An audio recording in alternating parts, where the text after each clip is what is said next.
Team Vector. What's up, Aces, and welcome to the redraw. This week we've got on 3 guests. We've got our usual friend Rhys. Hello.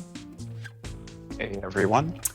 How's everybody doing tonight? We've got Alex back from the last time we had him on for our 2018 Tournament Report 2021 edition. Say hello. Yeah. And then we have another ace, our good friend Curtis. Good to have you on. Hey guys, nice talking with you today. Hopefully we can have Curtis on a little more often, but he's a lot busier than me, so we can't get him in every day. But today's topic is a pretty good one. After the end of, well, the reveal, I suppose, of D-Series and the official conclusion to V-Series, the clan selection boxes turn out to be the last set for V, and in the new V Premium format, this is sort of going to be the last hurrah, the quote-unquote defining set that's going to leave the meta with whatever. And it doesn't really shake up the meta too much, but it makes everything, all the other clans have a lot more options, a lot more fun things you can do, and I think it puts the format in a very healthy place. Yeah, sure, not everything is like competitively balanced or whatever, but it doesn't need to be. It just needs to be fun, right? That's why we're all here. And we've got quite a lot of good things to say about it, like all the reprints and whatnot, like Gears finally getting access to their promo. That Grade 1 is huge. All the PG reprints are big. And we have quite a bit to go over. So I suppose we should start talking about Angel Feathers and how that is a good example of nice new support for some of their things in V-Era, but not exactly taking over Gavriel's spot as a meta contender, right? We've got Sephiroth Ader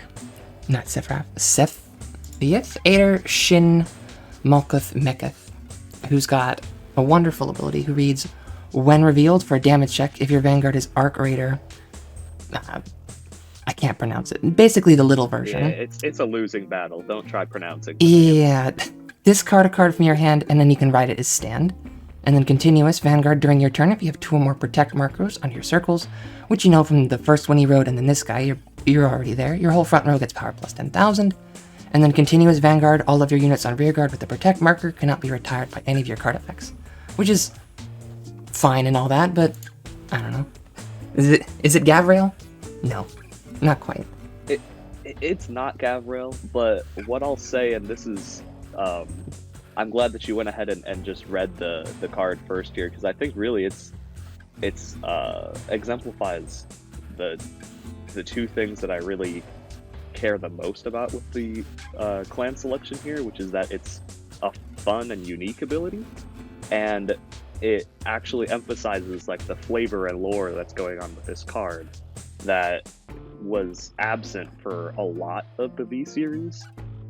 And you can tell that the people who were making the cards for this set really did, at the very least, have an awareness of the lore of the cards and have that on their mind when they're making them. Like the first Malkuth was from that the character who's playing it was all trying to be edgy and it was like risking his life to open whatever gate thing Leroy is always talking about, Yeah. Stride Gate or whatever.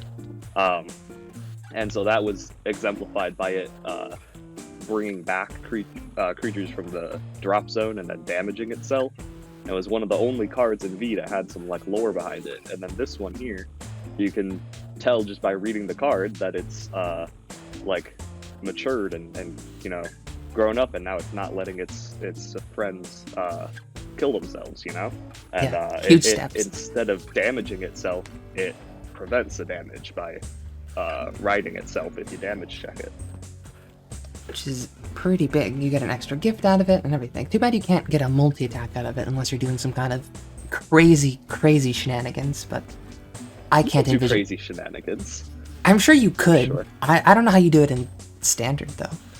I don't either. But it's a really cool card. It's makes for a pretty fun I like it. deck.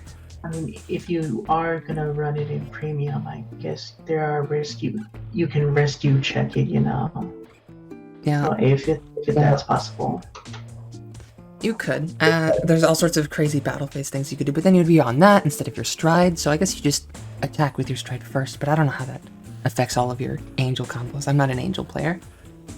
But it's a pretty good example of things like that, or the cards being a good texturing of their available card pool, like Shadow Paladin.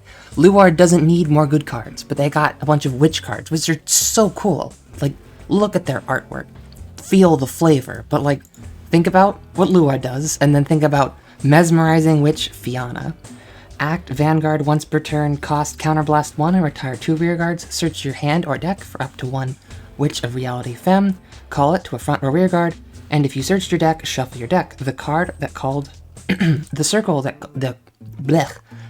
that called unit is on becomes a Vanguard circle until the end of the turn, and then continuous Vanguard during your turn. All of your Vanguards get power plus 5,000 for each of your opponent's grade 0s.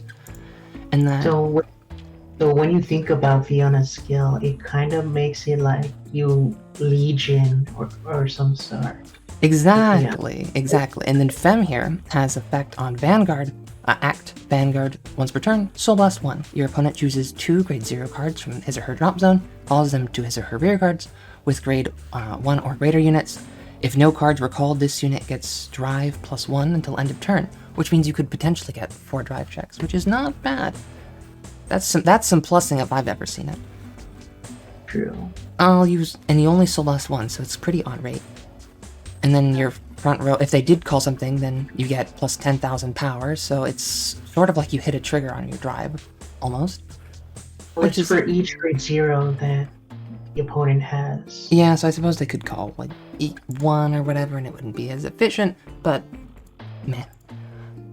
Exactly, but you read that, and it's not as good as Luard's shenanigans, but it's still something. It's cool, and like, look at the artwork, the flavor. Pretty fun to look around. I mean, I saw a few gameplays on the Bushiroad Book Fight channel of Fianna in action, as well as some others from the first volume, and it looked pretty fun. Your echo is so intense, Alex. I will say I'm moderately disappointed with the Witch support just because I really like the Witch playstyle, and they only have 1 card now in the entire V series that can call grade 0s to the opponent's board. And considering Fianna needs them to have grade 0s, I feel like it would have been nice if she also called them. It would have been very helpful, but here we are. You get essentially no value, because then they just, next turn, they call over those grade 0s again, and you're right where you started. Alright, so for a question for you, Curtis. If, for some reason, standard cards are still making on with more support of the witches, would you build it? Oh, like if future V premium support was witch support? I mean, I could, to be honest. I like Shadow Paladin and I like witches.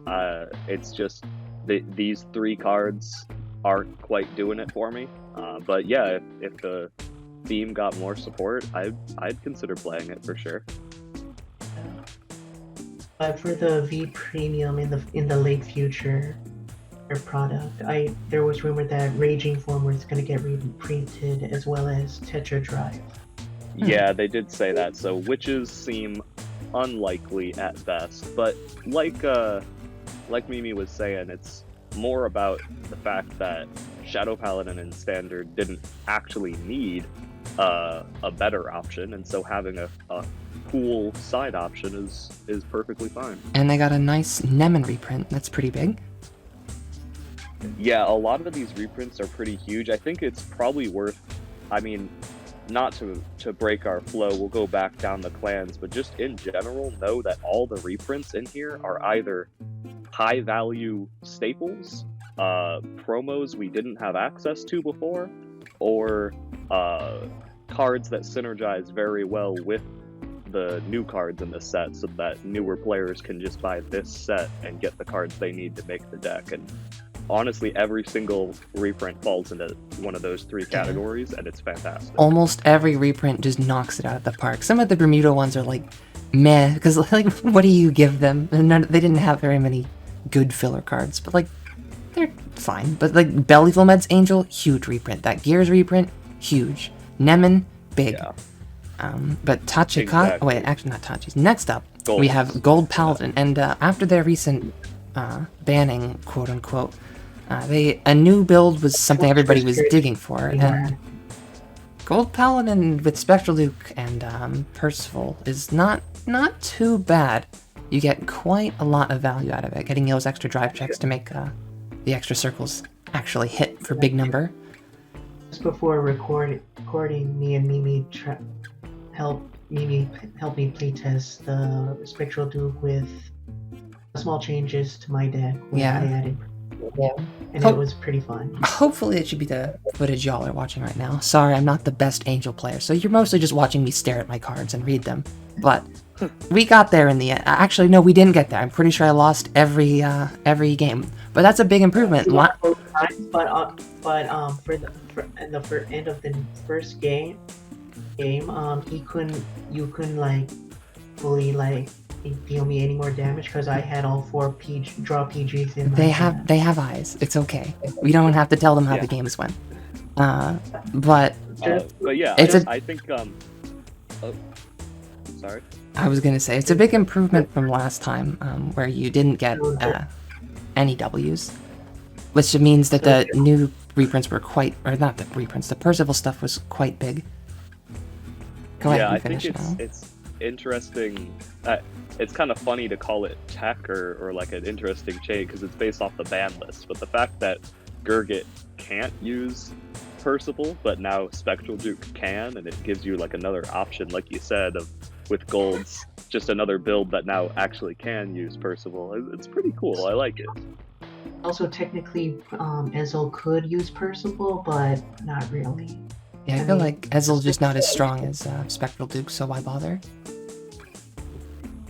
But just for flavor, they should have added his starter, Black Dragon Well Mortimer, as a starter in this. But no, they just stuck with the grade 1 and 2. Yeah, you have to use like Spring Breeze Messenger and stuff. It's kind of lame. No I flavor. will say the ride chains feel a little weird, given, like you said, that we don't have the actual starter of the ride chain if it came in this, which is a little unfortunate, but But what can you fine. really do? It could have been a flavor win. Maybe we'll get one next time, but there's like no more sets for this. This is the last one after all. But the reprints are pretty good. Like we were saying, they got Howl and Caden, which are 2 wonderful gold staples that are kind of hard to get. Well, As well as Din Drain. yeah, As well. a very You good can staple. either draw a card or countercharge and give it +3 with just a single Soul Blast. It's one of the best countercharges generically because the versatility. And next up, we have Tachikaze, who got some very good cards, but it doesn't mesh very well with their old strategy, so I'm not sure how well they end up taking away from it. Their grade 3 is meh, but their grade 2 is crazy. It's over here somewhere in my big pile. Black Mail Dragon Spinex Tort. Auto Vanguard Rearguard when it attacks a Vanguard. Cost Counterblast 1, retire Rearguard, draw a card, call up to 1 card that was equipped to that unit, to Rearguard, and then put the top card of your deck as an equip gauge to that card, which is phenomenal. It's just nuts. It's just one of the best cards in this set. Oh honestly. yeah, it's so Let you good. get to multi-attack with it. Because you couldn't just use... It's not once per turn, you can just imagine if there was if one of these was equipped to a thing, and then you just do it again. What? Yeah, it's absolutely nuts, and it definitely is just made to turn up the heat in your Gaia deck. Like you said, it doesn't mesh. I could see people trying to do some spicy stuff with Anger Blader for sure. The other 2 cards are not as good with Anger Blader, but all 3 of them are pretty great with Gaia, and I think overall that's a deck that needed a little boost from the last. Unlike Luard, for example, right, which didn't need the boost, it didn't get it. Gaia was one that definitely welcomes it. I think the last balance team might have given Luard extra support. Maybe. I don't miss those guys, if I'm being honest. I'm glad they're gone. Just if anybody was curious, I suppose I should read the grade 3 Tachikaze to show that it's not as good as the Anger Blader. It's fine though. Continuous Vanguard. During your turn, if 3 or more new equip gauges were put onto your units this turn, all of your front row gets power plus 5,000, and then act Vanguard, cost or once per turn. Cost, Ability Blast, Counterblast, Soul Blast. Draw 2 cards, call 2 cards from your hand to rearguard, put up to 1 card from the top of your deck face down as an equip gauge for each of those units. Which is, like, fine. Counterblast 1, Soul Blast 1 to draw 2 is It's basically like if you don't ride Gaia turn 3, then on turn 3 going first, it's essentially Gaia. So you can maybe run it as like a 2-of so that you, I don't know, have another extra ride target. Yeah, it fills out grade ratios, that's for sure, but it's not exactly your boss. Like, it's above rate. Counterblast Soul Blast 1 for a +2. That's technically better than Counterblast 2 for +2, which is rate, I guess, but yeah, meh. It's just not Definitely- impressive. yeah, definitely not flashy, not super impressive. If it makes any kind of splash, I think it's just going to be as a little tech option. For sure. Oh, but they got some very lame reprints, not as blow away as the other one. Like Mega. Oh wait, nope. Sweeper Kanto's in here. Yeah, He's in exactly. here. I was about to say this is one of the most expensive cards in Wasn't all it like standard wasn't here. it like a common? I thought, or was it a No, triple rare? it was a triple rare. It was a Uh-huh. triple rare. I was gonna say, because if it was a It's- common, I'm glad it has foiling now for all the rarity whores like me. Yeah, no, it Foil. was bought out. It was like $40 at least for a hot minute. That does sound about right. Well, was that right before the banning or right after? I would assume Right before. Yeah, And that deck and was then crazy. bought out. So then it was just like that ever since. Yeah. Oh goodness. I mean, maybe it went down at some point after the banning because people were trying to get rid Yeah, of it. But then who's buying I it, think right? exactly, that's the problem. So I think it ended up settling around 20 for like ever. I just Ugh, felt really bad gross. for anyone trying to start out Takakaze because this card is so necessary, it's so good, and it's completely unattainable. But that's the perfect reprint. So even if the other cards are meh, just that one clutch reprint, it's pretty good. On to Murakumo though. Maybe finally Rhys will have something to talk about. We have some cool Shiryuki cards. 6 Flowers of Phantasm Shiryuki has 3 effects: deck and drop zone. It's always regarded as Fantasy Petalstorm Shiryuki, which is great because all the Shiryuki support mostly just searches for specifically that. And then auto, Guardian Circle, when placed, cost, Soul Blast 2. Choose one of your opponent's front row units and it gets power minus 30,000 until end of the battle, which is pretty good. It's like Shiryuki gave minus 30,000 to 3 different units, but this one it concentrates it onto 1. And then its Vanguard Rearguard skill is auto when placed. Oh wait, not when placed. When your unit's attack does not hit, if you have a Vanguard with Shiryuki in its card name, cost, Counterblast 1, choose up to one of your opponent's front row units, and it gets power minus 10,000 until end of turn. And if it's on Vanguard, you can call a card with Shiryuki from its name from your drop zone to a rearguard circle, and then because you call a Shiryuki card, you could potentially activate its effect and make your opponent's Vanguard minus 30,000 power, which takes them to like -7, -37 or something, and you just smash them. Pretty much the guard effect is pretty much like a sentinel, pretty much. Well, yeah, it's kind of. You were saying to call a Shiryuki and get a minus on what exactly again? You on whatever it costs a lot of soul, so you probably won't get to spam it. But You Choose mean one of your- the original Shiryuki then? no, this one you can call a This one Shiryuki only card. works on Only works Guardian on- Circle. No, whatever. So you'll just call a regular Shiryuki and then you can debuff the front row by 5k on rear guard, but that's still 4 soul you'd end up using in a turn if you used both. Well, you couldn't use them both on the same across turn. across turns, I mean, like turn A, turn B. So like when you guard, you'll use the 2 soul, and you need to recoup that. Otherwise, you're just going to spend another 2 soul when you play your other Shiryuki. Yeah, Which but the kinda Shiryuki seems like cards it'll help just- you build up a lot of soul. Yeah, that's true. You have Rainy Madam, and then you have Chakotsu Girl. And the new cards, and did you not it's read made those? even easier by the fact that, well, I mean, they've been out for a while. I can read them just for people to know. I'll do it real quick. The grade 2 and 1 that came out in the set, starting with the grade 2, read Ice Fang Oh, we're Princess. talking about the new one. Yes. Okay, I thought we were talking about the old one. Ice Fang Princess Sarashimi. When placed, you may call a card with Vanguard. When placed, you may call a card with Shiryuki and its card name from your hand to rear guard. If you call the card at the end of that turn, return the rear guard you called with this effect to your hand. And if one or less And if you have 1 or less cards in your soul charge 1. Auto rearguard at the end of your turn. If you have a Vanguard with Shiryuki in its card name cost, put this unit into your soul. Return 1 of your normal units on rearguard to your hand. And then grade 1, Apprentice Yokai Sasameyuki reads auto. Vanguard, when placed, look at 7 cards from the top of your deck, reveal up to 1 card with Shiryuki in its card name from among them, and put it into your hand and shuffle your deck. Auto rearguard. Once per turn, when your Vanguard with Shiryuki in its card name is placed, you may soul charge 1. Which is, like, fine. That almost, it just about gets you to a turn with all these cards, so you should be able to not spam it, but you should be able to use it a little more liberally than you used to.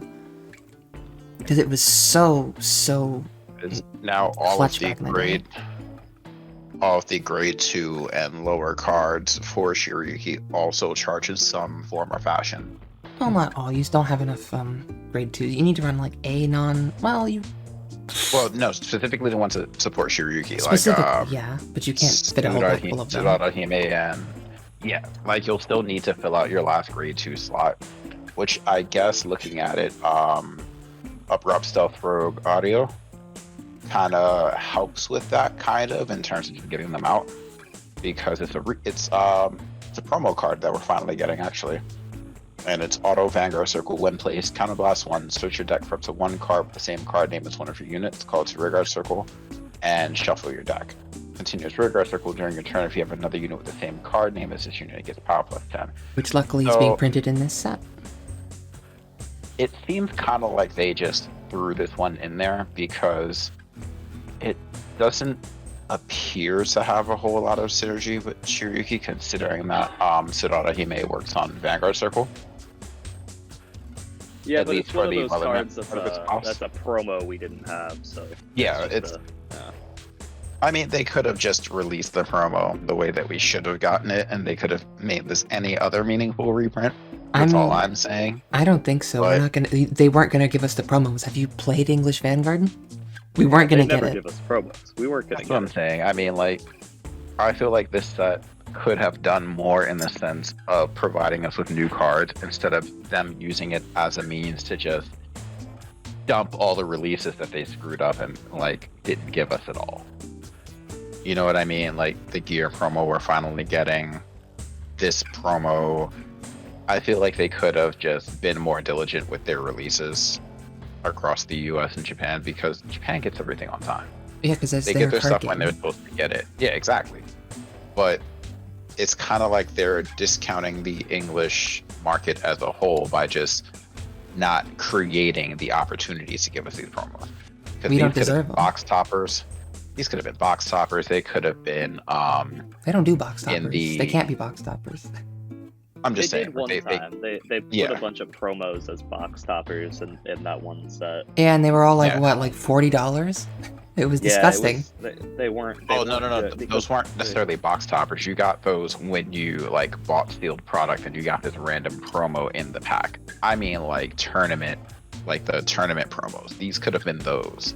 Oh well, that's not what a box topper is. Literally what you just described. Well, yeah, you buy a sealed box, and it's the topper of the box. Like it usually comes in it, but with the thank you packs, it was just like, hey, you buy a sealed product. Here's this extra pack we're gonna give you on top of that, rather than it being sealed in. That was a little bit different. I wasn't talking about the thank yous. No, I was. This was back like the first set of the Shin arc. I don't remember the name of the set, or I would have said it, but the one. You guys know the one I'm talking about. I know right? the one, yeah. It had the Murakumo promo that was expensive as hell. Exactly, that one had all of the promos. Literally all of the ones that English had been passed up to that point were printed as box toppers, and so it was like you had all these different box topper options, and like 2 or 3 of them were actual good cards, and so the ones that were good, like the Murakumo one, just shot up in price. Because it was so hard to get the individual promos, because there were, a ridiculous number of them. Yeah, that's exactly what I'm talking about. They just kind of throw the promos at us without any rhyme or reason, and it screws up the value so bad. Like, it makes it borderline inaccessible in our market, whereas in the Japanese market, it's significantly easier to get. And that's what I mean by these, like, they kind of feel like throwaway cards to me because they could have just distributed them outside of this. However, playing devil's advocate, now that these promos are coming in clan selection, it should make it much more accessible. I just would have preferred more new stuff to kind of round out the support we're getting, because not everything comes as like complete, like, all right, I have an exact idea of how to build this deck. Well, And I feel like a few clans and clan selection kind of suffer from that. well, there's only limited set space, so you have to choose. Which would you rather have, a new card or a reprint? You say you want those promos that we couldn't get, but you want them in other places. Well, they have to get printed somewhere, and they clearly have difficult times printing them in extraneous product for English because the country's so damn big, they just can't get it to all of us. So maybe if they do print them in the sets, they have to take something out. So it's unfortunate they can't give us too many new cards, but everybody got 3 new cards, so it's not so bad. You wanted everybody to get 4 new cards and 1 less reprint? Everybody to get 5 new cards and 1 reprint? I don't know. Seems sketchy. Mine too. Because then, you know, you would then have the potential to completely build a deck out of clan selection, which is one way they could have gone about marketing this. That Yeah, all like- the- I mean, that's where they are that is now. kind of the point. Yeah, that is kind of the point of it. Is most of these you have 3 new cards, and then you have, you have 4 reprints, and one of them's your draw PG, and the other 3, for most of these clans, at least 2 of those 3 are really good in their respective decks, And if you only not just need- being high value staples, and some of them, all 7 of the cards you could conceivably just put together into a deck, and you've got almost your whole deck Yep. done. And once you get triggers in a starter, you only need, I believe, 9 more cards. Just like pieces of cardboard to finish your deck. 2 4-ofs and a 1-of if you have 4 of everything that they've given you so far. But you don't know. It's not always that simple. On the triggers off of somebody pretty easily. Yeah, the triggers are essentially free if you pick them up off of... They're just commons and whatnot. I'm like, people like me will just be like, oh, sure, you want like 20 Bermuda crits? Here you go. I have so many. Just take them. We did kind of get sidetracked, but that was my fault. We're almost done. Like, we have plenty of time to talk about this stuff because we had to talk about this at some point. That's why we're talking. I was waiting for somebody to have something interesting to say so we could stop talking about the cards specifically. They're not that interesting. I feel like the more I look through this list, I see what they were going for. Like, you look at Shin Malkuth, and everything there just works. Like, there's no real question about it, about whether or not these cards can be played with it. And then the benefit is that if you own the older Malkuth, you're pretty much set. Like, this is a solid upgrade into something playable. It's not going to be on the same level as Gabriel because that deck is just kind of dumb. But it's almost as good as Gabriel. Like, it's solid. It's almost. It's not like Gabriel smokes it by like a mile. It just, And it's slightly you can more make the optimal same or whatever. argument. Yeah, and you can make the same argument for witches. Luard set a really high, stupid bar, and it's a glaring issue of bad card design. I would say if Luard had been errated so it didn't get that force marker at the end of the turn, and maybe witches would seem a lot more appealing. They're appealing in their design. I still think they need one more card that calls grade zeros. Exactly. Honestly, the witches are probably the worst support in this set. They're pretty hot garbage. But I do see your point. Yeah, that if Luard didn't set such a high standard, maybe people wouldn't. It could be a fun, it could be like a fun thing. It's Same thing with Phantom Blaster Overlord. If Luard were just scaled back a little more, there would be 3 very interesting builds to play for Shadow Paladin. Yeah, you would never know what you're exactly playing against when you stand up turn 1. Exactly, and then they all have such very different play styles that there's no one strat fits all for it. I think who knows? Depending on the kind of love they give V Premium, we might see witches make a surge in the V Premium support we're rumored to get. It's been announced for Japan, but not for Western territories. I'm sure we'll get it. I'm sure we will. Almost anything that's an actual set, we end up getting. Yeah, it's not a matter of if we'll get it. It's more of a matter of when. Who cares when? Yeah. We have proxies. We have Tabletop Simulator. I'll just make them myself. Don't worry about it. But your point of things being diversified is I think it's all of ours, is even more exemplified by our next up, Narukami. We have the Blood, which is not better than Vanquisher, but it's certainly cool. And it's the Blood. How did it take us 3 years of standard to get the Blood? Like, come on. We just get the original Vermilion and not the Blood. I don't know. All right, so I have very, very conflicting feelings regarding Narukami's treatment over the course of V. And Draconic Kaiser Vermilion is easily one of the most disrespected bosses in terms of how it was treated in V. It was absolutely worthless on release, to the point where people got it and was just like, I don't want it. Yeah, you weren't supposed to build around it. It was just kind of like a card that existed. Yeah, it was. People tried to anyways, and I was like, no. What are you doing? We could have gone without Kaiser Vermilion and just had Tectonics that first wave, and then they could have just built support around Vermilion, and then, maybe we wouldn't have gotten such hot garbage. The Blood, in comparison, is not much better. I'm gonna be real with you. It's just... It's fun to me. Yeah, I mean, It definitely looks fun on paper. But when you just look at the other options that Narukami has, there's just... The only incentive behind playing this is that it's probably going to be well under $50 to build. Yeah, see, so it's a good starting point, and that's the end of its appeal to me. That is a pretty high appeal, though. That's where I'm gonna counter you there, Rhys, then, is similar to what we said with Shadow Paladin, is Narukami didn't need a new high-tier, really good deck, because Vanquisher is pretty good in Standard right now. Like, they didn't need something better than Vanquisher, and Vanquisher didn't really need direct support. And so giving them a good budget option is huge.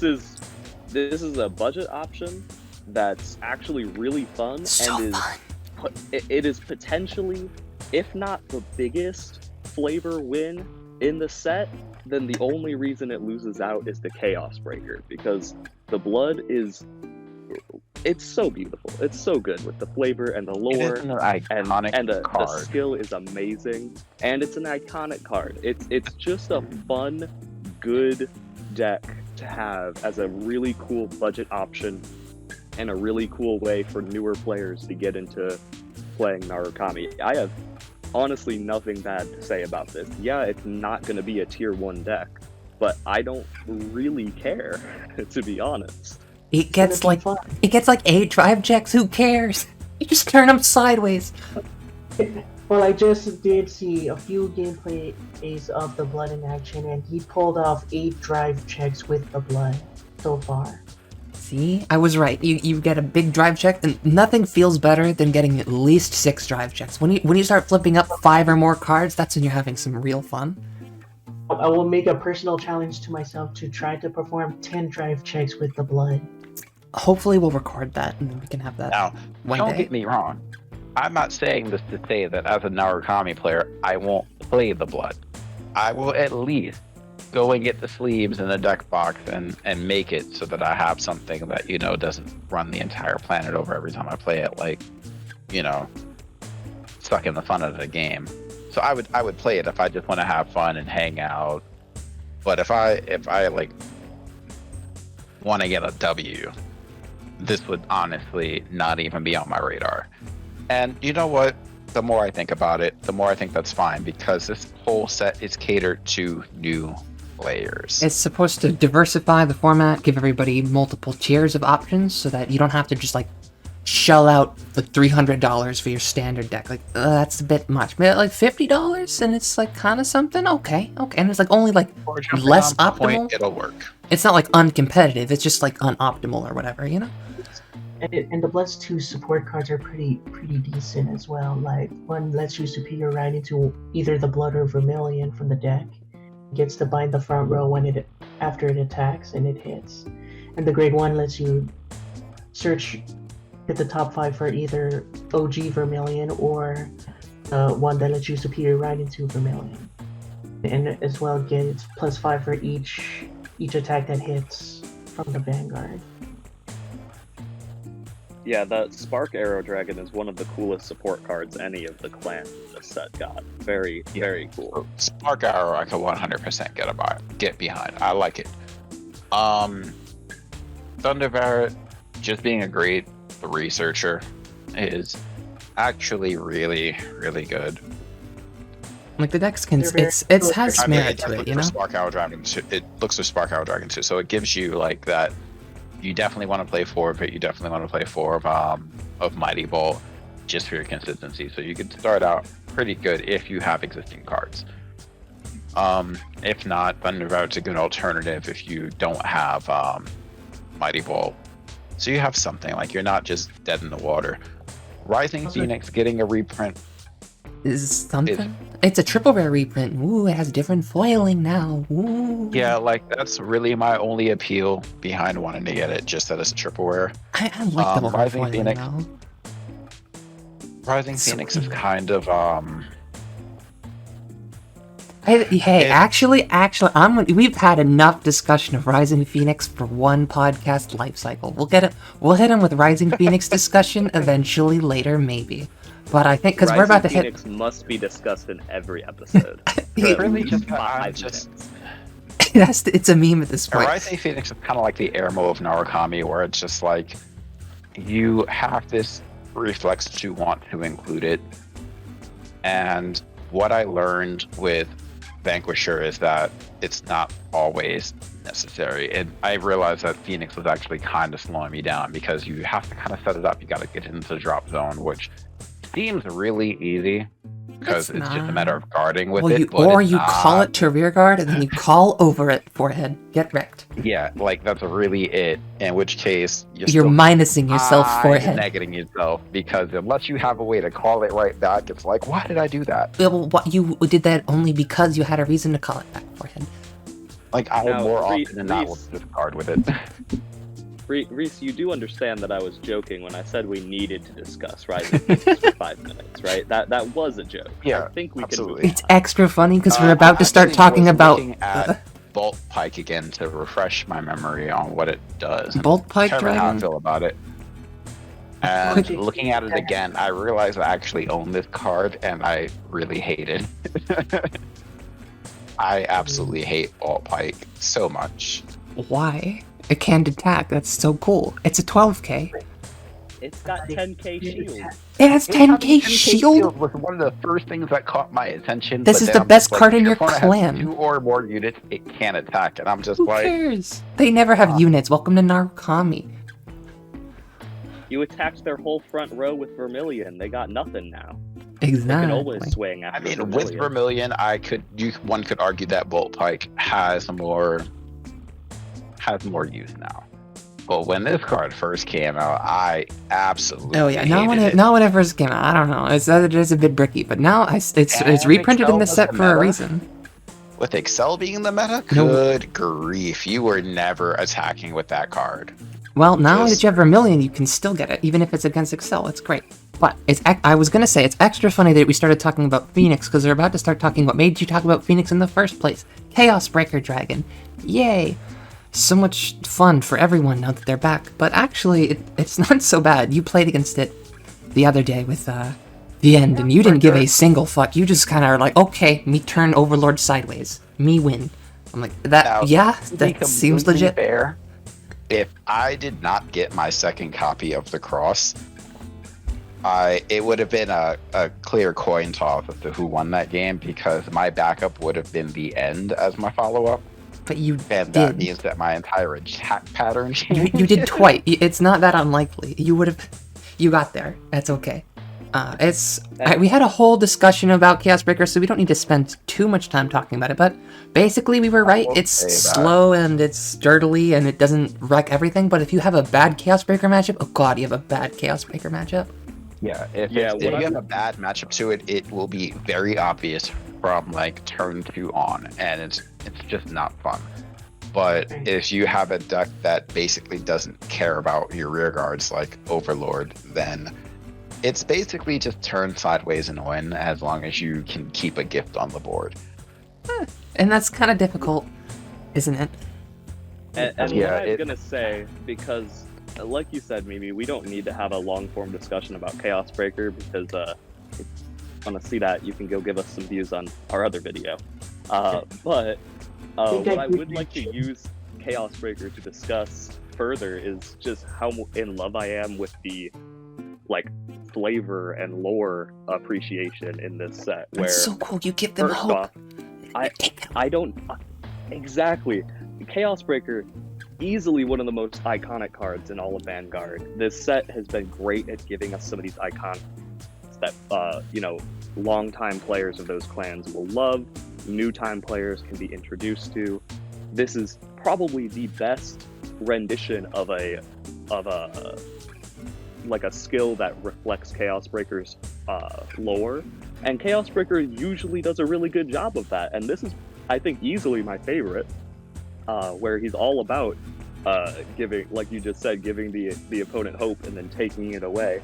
But also another thing I want to note, and I don't know if you guys have noticed that this is specifically the trend, but each of the followers of Rhys from the or in G do not have imaginary gifts. Oh, right, yeah, because Valios the doesn't have a gift imaginary either. Lore-wise, yeah, and lore-wise, gifts of Messiah.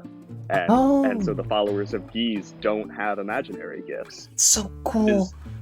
It's really cool, right? Like, that's so cool. I didn't notice just that. love that so much. And I feel Didn't like they even also realize have, that. yeah. And I feel they've done a really good job of putting out to the fact, like, okay, we're not going to give this card a gift. And give it a reason to not have a gift. Let's make it good enough for that, And like, I think they did that. I don't think, like you said, Chaos Breaker is gonna destroy every deck in the meta because it's too slow. But I think they did a really good job of balancing it around. It doesn't have a gift, and basically everything about it also reflects the lore and flavor of the card, which is what I have just been missing for basically the entirety of the V series.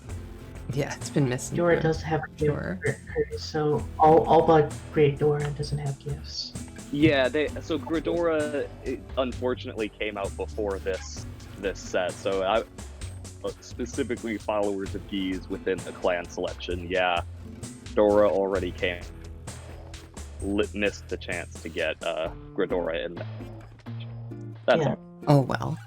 Speaking of followers of Rhys, next up we have the Dark Irregular stuff with Gasteel, who has quote-unquote ruined premium?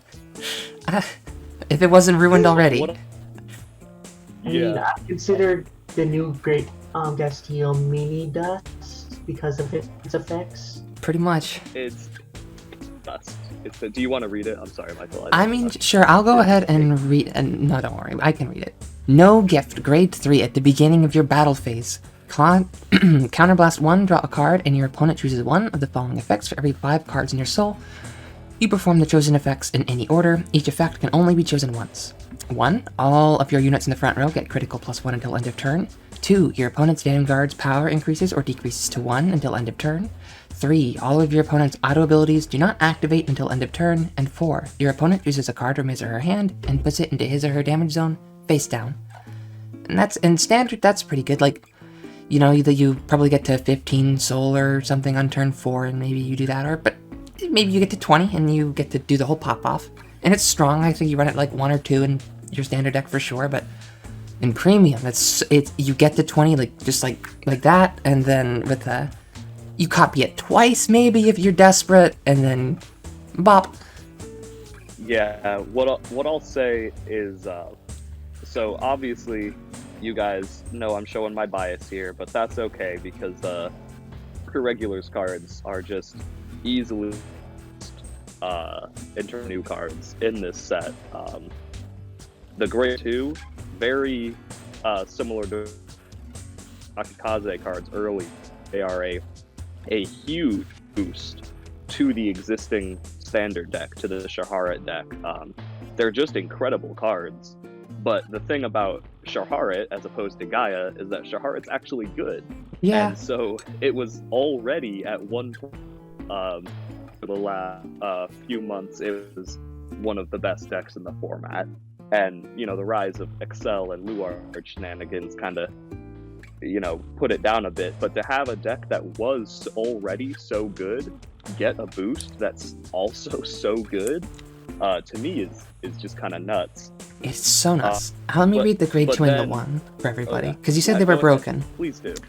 They're absolutely nuts. The grade 2, auto rearguard. When placed, counterblast 1 and discard a card. Search your deck for up to 3 grade 2 or less normal units with the same card name. Put 2 of them into your soul, and put the rest to rearguard. Notice that you discarded one and you got one that was mildly free. That's pretty good. And then Ironheart Assassin, the grade 1, reads auto rearguard. When it attacks or boosts, you may soul charge 1. If you soul charge and your soul has 3 Ironheart Assassins, countercharge 1. And then auto when rode upon, you may move it to rearguard. So it's one of those grade 1 Forerunner cards, which is pretty nice as a 4-of. Yeah, and together the two of these cards it's just a massive boost to the Shaharet so much deck. synergy. And then as far as premium goes, Abductor, the grade 2, as well as Gastile are just fantastic. You're having Abductor's literally just a tutor that you get to put into your premium deck, and then Gastile is just alongside NLK, or like you said, if you want to go full memes, just Gastile into double Gastile is it's just a ridiculous finisher, and it makes the DI deck, which again was already one of the best decks in premium, just so much better. And so competitively, if you're rating the support from this set in a competitive standpoint, I think the DI support is going to be number 1 in my opinion, because it A, affects multiple formats, and B, improves the deck that was already really good. I think I'm going to have to agree with you on that one. In terms of overall strength, Dark Irregular is the best. But in terms of where the clan was beforehand and where it is afterwards, the clan that got the biggest boost, I feel like, well, specifically because it includes the promo that we didn't have access to before in English, would be Gear Chronicle, because they got access to Steam Maiden Ribble, I believe, was the promo they didn't have access before. And then Interdimensional Dragon Time Leaper Dragon is their new boss card. Before they would stride like a vanilla, right? When they actually just go into that grade 4 vanilla. It actually a vanilla if the opponent wasn't at grade 3. So now they have an actual real card to stride. I mean, yeah, but like it doesn't have a real ass text box. But this is a text box. Auto Vanguard. When it attacks a Vanguard, put a rearguard on the bottom of your deck. Search your deck for up to 1 card with a grade equal to the card on the bottom of your deck. For this grade's cost +1, call it to you time leap it and the card gets +10. Which is you time leap it. Which is that's pretty good. That's not bad. This is pretty much a replacement to Metallica Phoenix if you want to go into the grade 4, or if they're not on grade 3 yet. The opponent's not on grade 3 yet. Just a straight up upgrade. And then actually, I read that Steam Maiden Ribble a long time ago, but the card is so important. I feel like I should probably read it again, because a lot of American players might not have played against it before. It reads auto, when this card is discarded from your hand during your turn, cost, Soul Blast 1, call this card to rearguard, and this unit gets power plus 5,000 until end of turn. And then cost, put a normal unit from your drop zone on the bottom of your deck, and draw a card. That's just crazy. If you were going to minus, instead plus. What? Huh? Why? I mean, I think Leroy might disagree on this, but this might be a good replacement to Quickie Worker. Oh yeah, Leroy would definitely be agreeing with you on that. I believe that's what you take out for it. It's just a ridiculous card. Like Mimi said, you can just sit here and decide, instead of minusing, I'm just gonna plus. And then they also reprinted alongside it Chrono Tooth Tigger, which is the other card that does that. I mean, the reprints in Gear Chronicle are nuts too. They got Tigger and Urkab, so they got everything that they needed here to make a gear deck. You just buy this stuff and then get yourself the Chronojet trial deck. You're probably good. People love their Chronojet. I still have my Gear Chronicle standard deck. I could add the grade 4 and then the new grade 1 onto it. I think that'll be worth it. They shouldn't cost you too much either. Uh, Because you only need like I one or think- two of the grade 4, and then the reprint's not that bad. I would just add the grade 4 and the grade 1 of the set. I don't know about the other one. Oh, actually, wait. Lost Gear Dog 8, I believe is his name. He's It's sick. fantastic. It's just so. I read that card. I was like, isn't this just like a strict upgrade to a few It's things just- in their deck? It's just a stride fodder. Yeah, For any of y'all who played back in G, it's just a stride fodder. It's pretty Yeah. good. You get to. It just counts as a grade 3 in your hand, and then one place you can reveal a grade 3 from your hand. Also Search your deck. Oh wait, no, it literally. Yeah, it does the exact same thing. Wow, That's It's crazy. Any grade 3. Yeah, it literally does. so good. I could also technically add that one and I should figure out which one I should take out for it later. And then I think their Yeah. grade 2's meh, but other than that, that's fine. about it. And I think. And what I will say is that overall, I think I agree exactly with what you said, which is if you're basing, because there are so many different ways that we can, and I imagine will discuss what makes the best support from this. But if we are basing it off of what deck was most improved from where it was before to where it is now, definitely Gear Chronicle. I think 100%. it's either Gear Chronicle or it's Takakaze, because don't underestimate how good that grade 2 is in Takakaze. But I I think would I'd have definitely to give say it to while Gears. Tachikaze got a huge buff out of it, just from that one grade 2, the support for Gear Chronicle was much more cohesive with the exception of Zaid. Yeah, that card doesn't Even fit in, Zayd- but it's meh. Zayd is fine, but It's yeah, not the other bad. cards are just ridiculous. They're so good. Yeah, like you read that grade the stride fodder card, and you're like, wait, can I just run this in every Gear Chronicle deck ever for the rest of time? Yes, it is that good. Yes, you can. It's so good. Speaking of good, let's talk about something that's less good. Grand Blue cards. The ghosty cards are fine, but like don't see very many justifications for actually making the holdback around it when Night Rose exists. And 7Cs exists too. Like, I feel like I'd rather play 7Cs than ghosties. But Jesse the Ghosty, the grade 2, is pretty good, and I feel like slots into at least one or two into almost all of your decks. It reads, Act, Drop Zone, Cost, Retire 2 rearguards not named Jesse the Ghosty, and call this card to rearguard. Its ability may only be used by a card with the same name once a turn. Auto rearguard when it attacks. This unit gets power plus 5,000 until end of the battle. At the end of the battle, retire this unit, and if you did not countercharge by the ability of Jesse the Ghosty this turn, countercharge 1. Because Grand Blue's missing some consistent countercharge in standard, so throwing one over two of these in is pretty good. The grade 1 ghosty also countercharges. It does, but I'm not sure how slottable it is. It reads almost the same. When Vanguard Rearguard, when placed from hand, search your deck for up to one card with Ghost in its card name, put it into your drop zone, like the grade 2 there. So if you were running a whole playset of this, you could slot on that one, but I don't think you could run a whole playset of this. Well, you could in a Ghosty deck, of course, but by itself, I don't know. And then Auto Rearguard at the end of a battle it attacked. If you have a Vanguard with Ghost in its card name, retire this unit. If you did not countercharge with the effect of Damien the Ghosty this turn, countercharge 1. Which is it's okay.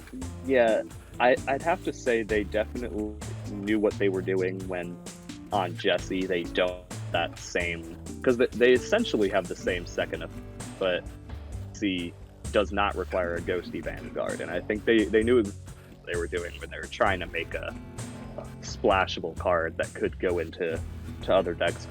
Blue is very well known for having a specifically toolboxy grade 2 lineup. Oh yeah, the grade 1s are 2s, usually yeah. set in stone-ish, but 2s, yeah. you can do whatever the heck you want.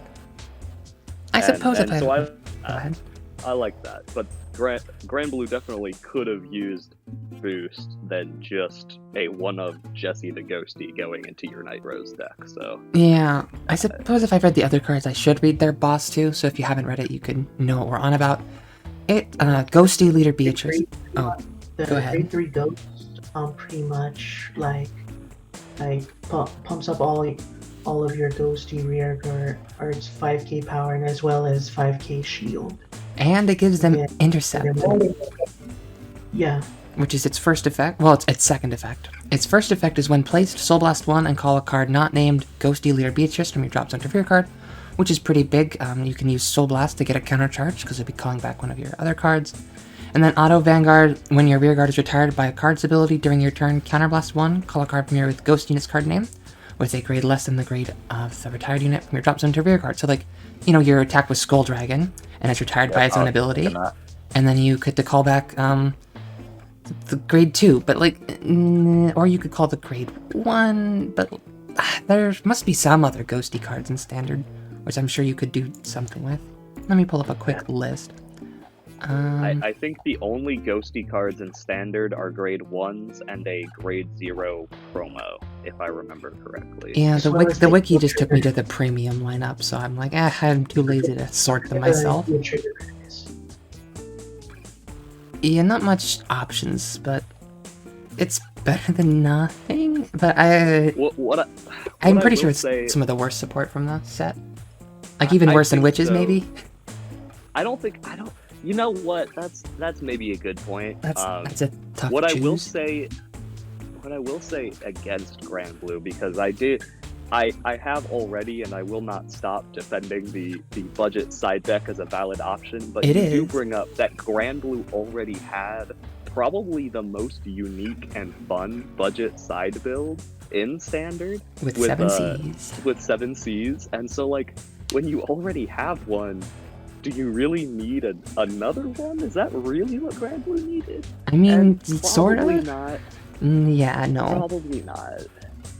And that helps us round the corner. There's 2 clans left to talk about. Well, the first one I don't know too much about, but their cards are pretty good, so I'm sure they must have some impact, but nobody I know plays Mega Colony. So like, well, I think you do for that one FNF episode we did a while ago. You picked it up, but it's kind of tough. We got Worm, Toxic Mutant, Venom Stinger, which is like a new backup boss, and then Pincer, Attack Mutant, Intrude Scissors is just like a strict upgrade to this other card they're running that I'm sure slots in. I'm pretty sure you slot this into Ghidorah, but like the text on this card, so much text. It reads, Auto Vanguard, Worm, Toxic Mutant, Venom Stinger, by the way, reads, Auto Vanguard, when a card put into your opponent's damage zone, or when a card is put into your opponent's damage zone this turn, this unit gets power plus 10,000 until end of turn, and Vanguard, when it attacks Counterblast 1, put a rear guard into your soul until the end of the battle. If a trigger unit is revealed by your opponent's damage check, that trigger effect does not activate, and you perform the same trigger effect as that card's trigger effect. Then cost, Soul Blast a grade 3, choose up to 2 cards from your opponent's damage zone, put them into his or her drop zone, and deal 1 damage to your opponent's Vanguard for each card put into their drop zone. So you can steal all of their trigger effects. Cool, I guess? That's fine, but it's like a fine backup boss to Ghidorah, I guess. I guess you run it at like 3, because their grade 3 space is pretty tight, and you can only really run 7 bosses, I guess, because they have so many grade 3 searchers.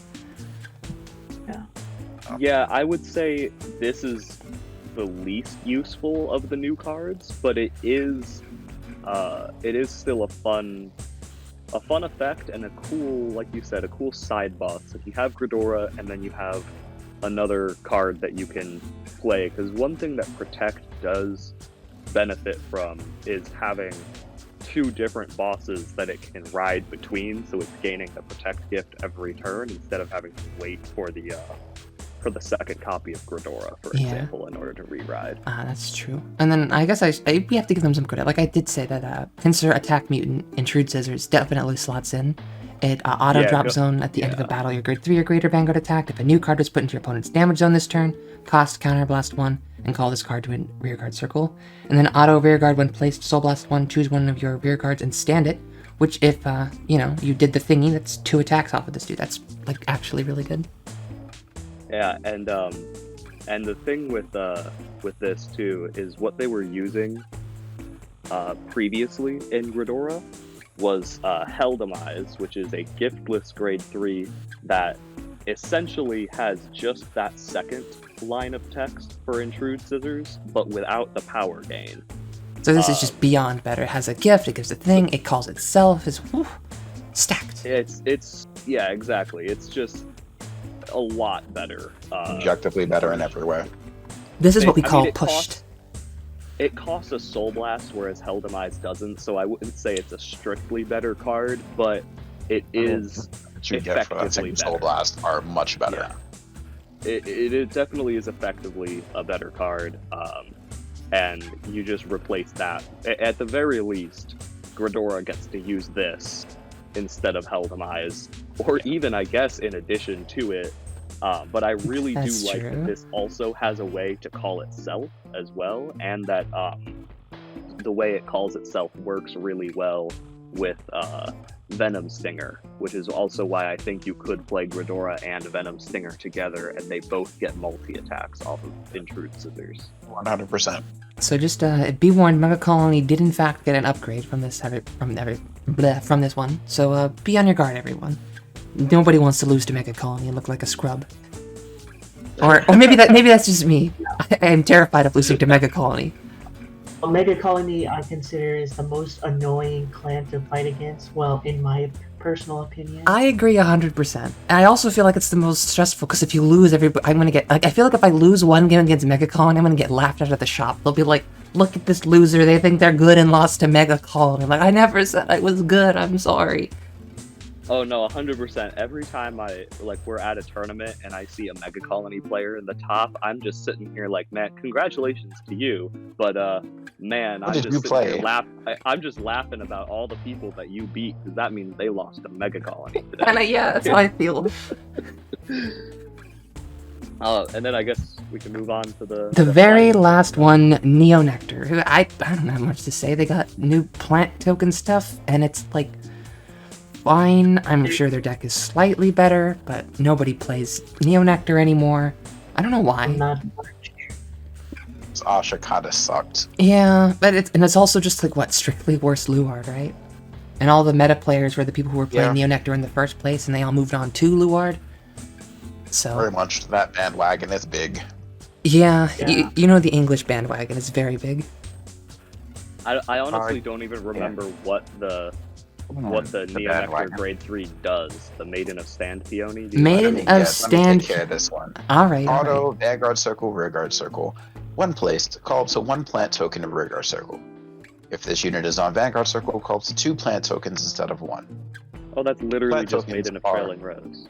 Basically, plant tokens are 0, grade 0, power 5k, critical 1, and have boost. The standard. Auto, Vanguard Circle, when it attacks, cost counterblast 1 and retire 4 rearguards. Jeez. Call 4 plant tokens to your rearguard circle, and if your opponent's Vanguard is grade 3 or greater, this unit and all of your plant tokens get power plus 10,000 until end of turn. Force multi-attacking? Hold on, that's actually pretty good. That's pretty good. Because you just restand your whole board.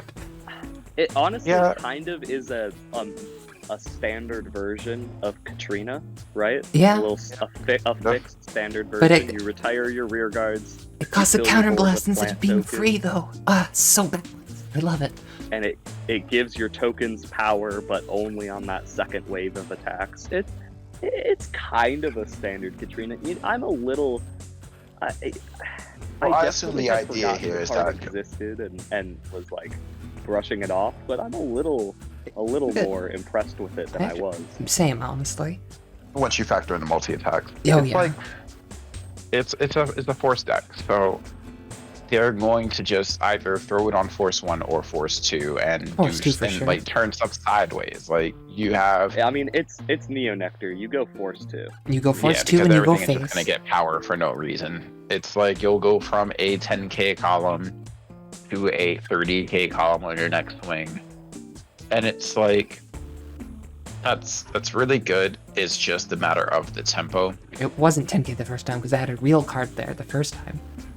Exactly. Well, maybe if they have plant tokens, because if you ride into Stampede, you're gonna have at least 2 plant tokens. Yeah, and So you're one back row column is gonna be a boosting, and plant then you token call some column. shitty grade 3s or whatever, and they have some good grade 2s that they could put there.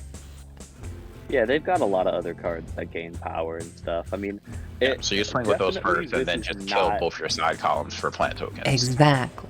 Yeah. And all their What I numbers are will like say at least 20. Yeah, exactly. And what I'll say about this is probably honestly that it just falls where Neo Nectar has been falling in standard for, I think, literally its entire run, which is that it's not bad at all. It's okay, but it's It's just not impactful. it's not that impactful, and it's not that flashy to the point that it's not as memorable or cool. And it is a little weird that they didn't go with retraining a Neo Nectar card that Neo Nectar fans could have liked, and they just made up Maiden of Stand. Like, there are other Maiden of cards they could have done too. I don't know. It's definitely They could have even released a cross ride to Trailing Rose, which is weird because that's this card exactly is what Trailing Rose, isn't it? Maiden of Rambling Rose. There we go. Because as you were reading it, I I have was like, that deck, okay, actually. so that first effect just is Trailing Rose. So why wasn't this just the cross ride for Trailing Rose? Like, Yeah, why doesn't it just have an effect that lets you ride, like, when you have, like, 5 plant tokens, retire 3 tokens, ride this card, and it's like an act skill or something, so you get an extra force gift. I don't know. They're doing great, too. They definitely could have made the card flashier than it is. But, like, this card's honestly fine. It's not... It is. They saw how much Katarina broke the were format in being careful, Premium, though. so they didn't want to break Standard. This is the last one. They have to be careful. They can't do any busted shit. None of that. I mean, and I can respect that. Like, they're playing it safe. So it's like, for clan selection and what it does, the cards in it are fine.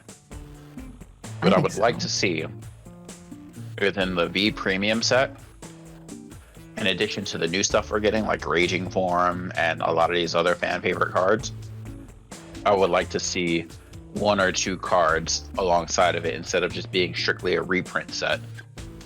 Like, instead of like some new stuff and some reprints, just give us everything new and kind of take a page out of what they're going to be doing with Overdress, where you'll have 2 different builds being supported. So like in the V Premium, for example, we could get Raging Form and then get maybe a couple of Witches on the side to just help fill out the build that we just got. Yeah, because most of these things they're good cards, they're just missing more stuff to flesh them out. Exactly. You know? And if that's the path that they're taking with Overdress, where they're going to be releasing a main, like they're going to be releasing a build to expand on something and then a new build, hopefully they take that same formula and find a way to apply it to V Premium, because while what we got in clan selection isn't bad, it could use a little bit more of a push to become the go-to deck. Yeah, so nothing overtook Luard here. Like, Luard's still the de facto dark horse, you know? He's the guy to beat. I honestly don't see Luard coming down unless they errata or hit the deck again. And that's honestly going to be hard to swallow for a lot of people in either way, because they're either going to have to errata the card. There's always a best deck, so we break Luard and then somebody else is like, oh, this is the best deck now, and then everybody's going to play that, and then we're all going to play it. We're always going to be complaining about some deck. The only way they could really fix it is just by like de-incentivizing playing stuff like Luard and playing Gabriel. 2-deck format. But how do you de-incentivize playing the best deck? Because, like, as you Two-deck said, the only way to do it, a best yeah, deck. the only way to, well, specifically these problem decks, because. But the thing is, whatever the best deck is, people There's are going to say that it's a replaces it. problem, right? Yeah. Like, So we just hit Gurgit, right? And then now you're like, well, now we need to hit Luard again. We hit Luard again. Then it's going to be, well, now we need to hit Gabriel. Yeah. All right, we hit Gabriel. Oh no, I'm not saying specifically to hit Luard. I'm just saying if they want this clan selection stuff to stand out, they may need to at least errata Luard. And that's something that I think a lot of people agree on. It's just that, like, it doesn't make sense to release Luard the way they did and then release Vanquisher the way they did to kind of fix the problem they made with Luard without actually fixing Luard itself. Yeah. What I've said before, and it just still baffles me, is that throughout this last season of Standard, so that's, from the next stage, or was that the name of that set actually? Yeah, it was actually the next stage. Yeah, from the next stage on to from the set next 12. stage on to set 12. Yeah, was just an exercise in game designers sprinkling a bunch of different restrictions onto a bunch of different bosses and seeing what worked. I don't mind they were doing science for Overdress. We knew Overdress was coming for a while, so. Yeah, but it doesn't help. Yeah. It doesn't help the fans who actually have to invest money into experience this.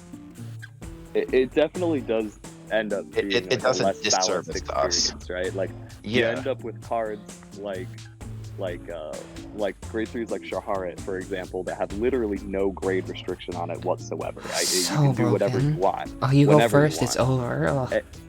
And then you've got a card like the Cross that has a grade 3 restriction, but not a super impactful one. Then you got a card like Gaia that has 2 separate grade 3 Vanguard, like opponent grade 3 Vanguard restrictions. You're going on it, which, first. like, It's supposed to feel why? good, and then you're like, oh, I can't Why? play? Okay. Yeah, then you got like Chronojet, which up until now, we're like, oh yeah, if they went first, they had to stride this vanilla. Now they finally have a card with a text box. You're to on grade stride. 2, and they're striding on you, and you're like, oh, calm down. Hold the phone. I just can't. It's just so strange to me the way that they did the restrictions, like you just said, Rhys, with where Luard and Vanquisher came out like 2 sets apart from each other. It was 10 and 12, right? I think so. And they both do the same thing with like riding the grade 3, rewriting and stuff. But Vanquisher has that little bit of extra text that fixes the skill and makes it not broken. And Luard, they decided not to include that, which is baffling. Or maybe they only that- realized they yeah. should include that because of Luard. Well, but then again, maybe not. Well, They're like, oh, it's fun. and We can't let that's Excel exactly break the my problem. format. Force needs help. Excel doesn't. Ooh.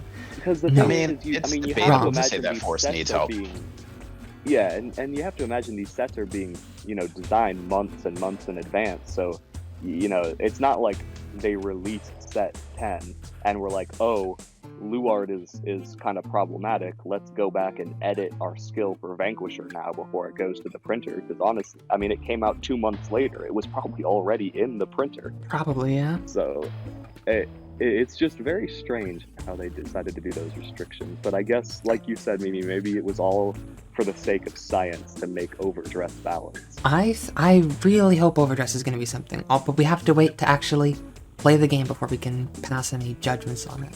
I mean, Isn't it in a couple weeks they're gonna tell the gimmick on one of the start decks? I think Yeah. it's gonna be the Dragon Empire Star deck. So before we get too sidetracked talking about Overdress, which is its own I mean, we're separate. we're about to wrap up, topic. honestly, because we finished. Yeah, it. I was just gonna say, finished does Clan anyone Selection. does anyone have some finishing thoughts on clan selection, on what clan was your favorite, how you judge, which set of support was your favorite? I'm just what's waiting most for important Clan to you? Selection 2. That has all the good stuff. I don't think I'm playing a single deck from Clan Selection 1.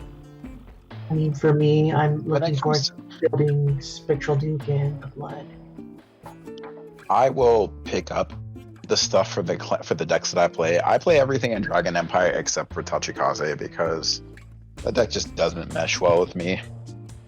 So I gave up on it pretty early in, and I'm kind of glad I did. Rhys just isn't Looking cool at- enough to play dinosaurs. That's what I'm saying. I play I dinosaurs. just feel like dinosaurs were wiped out for a reason, and dragons are cooler in every way. Yeah, you're right. That's a very good point, because while dinosaurs are famously extinct, dragons are still a real creature that walks the earth on this present day. That's a very good point, Rhys. I never thought about that. Phenomenal. They're just cooler by design, and they don't seem like they would just get wiped out by an errant meteor. That's all. It's just like They're like too magical and whatnot. They got scales. that magic matters, It's like there's nothing magical or even really fantasy about dinosaurs, and so they don't appeal to me. Well, Now, these ones are dragons- cyborg dinosaurs. Woo. If I wanted to play with Metal Greymon, I'd play Digimon, okay? But you don't play Digimon. I guess that's true. Good point. You got me. And then Leroy would give you a whole thing about why you should play Digimon, etc., etc. I have zero faith in Bandai and its ability to manage a card game. Because you believe in Bushiroad? My relationship with Bushiroad card games has been rocky for at least the last 6 months. Just the last 6 months. Not your whole lifetime playing Bushiroad card games. They almost all die. Vanguard is their cash cow. They milk it. That's what Well, V-Series that's the was. thing. I didn't know anything about Bushiroad before Vanguard, so Me I'm neither. pretty sure I if was I just a played little something kid. like Y Schwartz or Luck and Logic, I'd probably be far more bitter towards Bushiroad than I am. but I like to live within my means, and I don't have the time to play multiple card games in excess of 2. I play Vanguard, and if I picked up another one, it'd probably be Magic because it's different enough.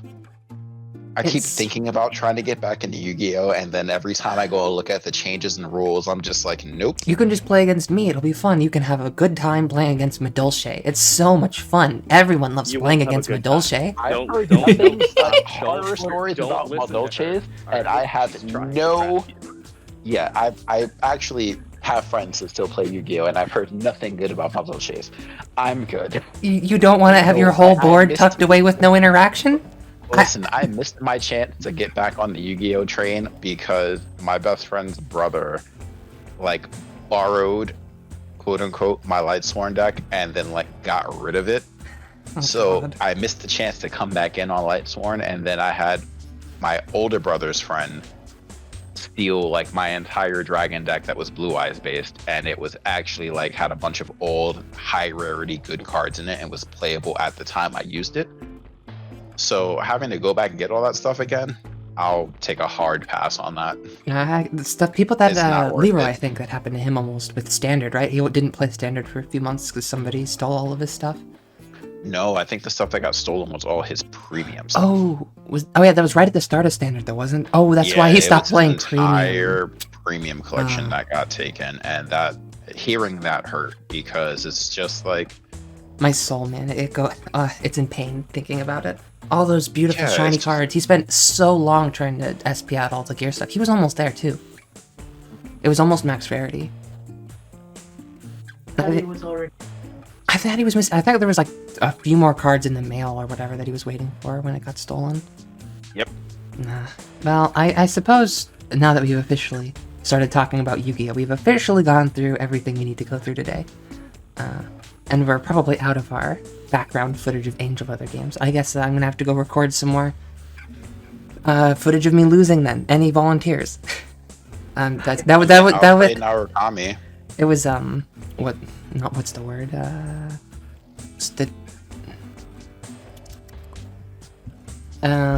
Whatever question. You know the one. There's a fancy word. It was a rhetorical question. Thank you. I did try.